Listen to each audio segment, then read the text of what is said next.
قیامت کی نشانیوں میں سے ایک نشانی یہ ہے عورتیں کپڑے پہن کر بھی ننگی رہے گی۔ صحابہ نے عرض کیا حضور یہ کیسے ہو سکتا ہے؟ آقا فرماتے مطلب یہ ہے اتنے پتلے اور اتنے باریک لباس پہنے گی کہ کپڑے پہننے کے بعد بھی ان کا جسم نظر آئے گا۔ اللہ اکبر!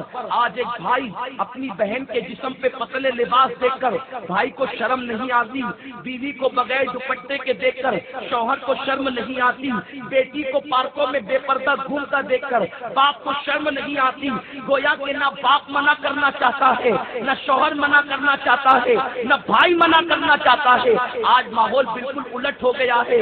آج کے لوگ کہتے ہیں یہ مولوی لوگ جو ہے وہ 1400 سال پرانی باتیں کرتے ہیں، حالانکہ آج تو ترقی کا دور ہے، آج تو جو ہے وہ ٹیکنالوجی کا دور ہے، اور آج تو جدید دور ہے، آج تو نیا دور ہے۔ نادانوں سنو، دور کوئی بھی ہوگا لیکن شریعت میرے مصطفیٰ کی چلے گی، قانون میرے آقا کا چلے گا۔ اور سنو، جن نادانوں نے آقا کریم کی حدیث کو پیٹ کے پیچھے ڈالا اس باپ سے پوچھو جس نے بیٹی کو پارکوں میں گھومتا ہوا دیکھ کر اس کو روکنے کی کوشش نہیں کی، بعد میں وہ موٹے موٹے آنسوؤں سے رونے لگا، اور اس کی بیٹی نے جس وقت اپنی عصمت کا سودا کیا تو رونے کو مزدور نہ ملے۔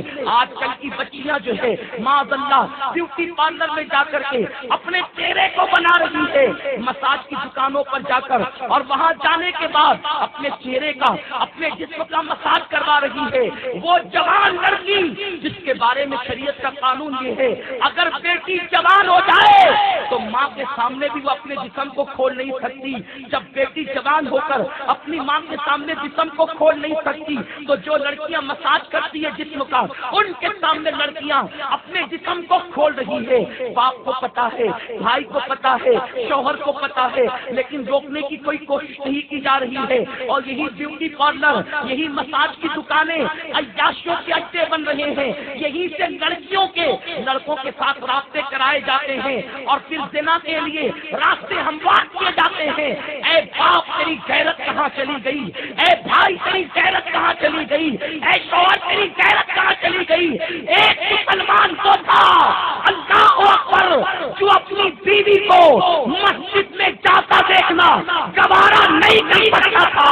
تو کیسا مسلمان ہے کہ تو اپنی بیوی کو بیوٹی پارلر میں تنہا بے فکر بھیج دیتا ہے؟ تو کیسا باپ ہے کہ دکانوں پر اور بے پردہ پارکوں میں اپنی بیوی کو تنہا بھیج دیتا ہے؟ پھر عصمتوں کا سودا نہیں ہوگا تو کیا ہوگا؟